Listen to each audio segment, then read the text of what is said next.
دو طرح کے لوگ کہیں نہیں پہنچ سکتے، ایک وہ جنہیں چلنا نہیں آتا اور دوسرے وہ جو رکنا نہیں جانتے۔ بعض قلم انقلاب لاتے ہیں اور بعض صرف شلوار میں ناڑا ڈالنے کے کام آتے ہیں۔ زندگی اتنی لمبی نہیں ہے کہ آپ دوسروں کو خوش کرتے پھرے اور ہر ایک کی جی حضوری کرتے پھرے۔ آپ 99 اچھے کام کر لو، صرف ایک غلط کر لو، لوگ 99 اچھے کام بھول جائیں گے اور ساری زندگی اسی ایک غلطی سے آپ کا جینا حرام کر دیں گے۔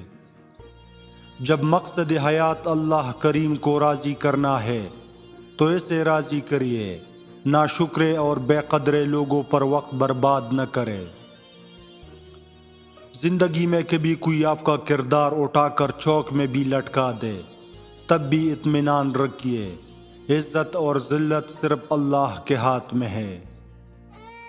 عورت نازک ہوتی ہے اور مرد سخت جاں، اس کے باوجود عورت مرد کا تپڑ بھی سہ لیتی ہے اور مرد سے اس کی اونچی آواز بھی برداشت نہیں ہوتی۔ وسیلوں پر قابض لوگ غریبوں کو بتاتے پھر رہے ہیں کہ بھوک، بدحالی اور سیلاب خدا کی طرف سے آزمائش ہے۔ ہو سکتا ہے تم زندگی میں کئی مرتبہ ناکام ہوئے ہو، اس کا مطلب یہ نہیں ہے کہ تم ہار گئے، تم اس وقت ہارتے ہو جب تم امید چھوڑ دیتے ہو۔ آج تک انسان ایسا کچرا دان نہیں بنا سکا جس میں وہ اپنی نفرتیں، عداوتیں، تعصب اور جہالت کو پھینک سکے۔ جس چیز سے بے حد محبت ہو اس کے بارے میں سوچنا نہیں چاہیے، کیونکہ محبت شہبات کو پیدا کر دیتی ہے اور شہبہ محبت کو ختم کر دیتا ہے۔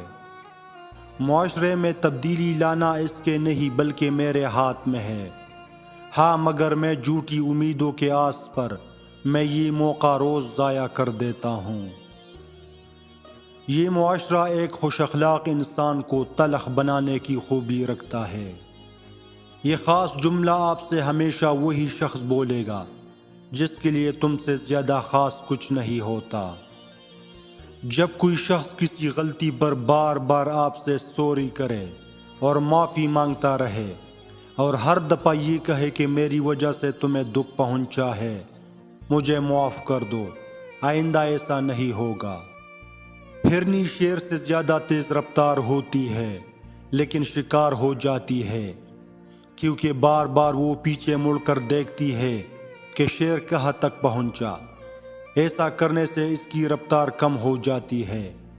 بالکل اسی طرح جب ہم زندگی کے سفر پر رواں دواں ہوں تو بار بار ماضی میں جھانکنے سے ہمارا صرف اور صرف اپنا نقصان ہوتا ہے۔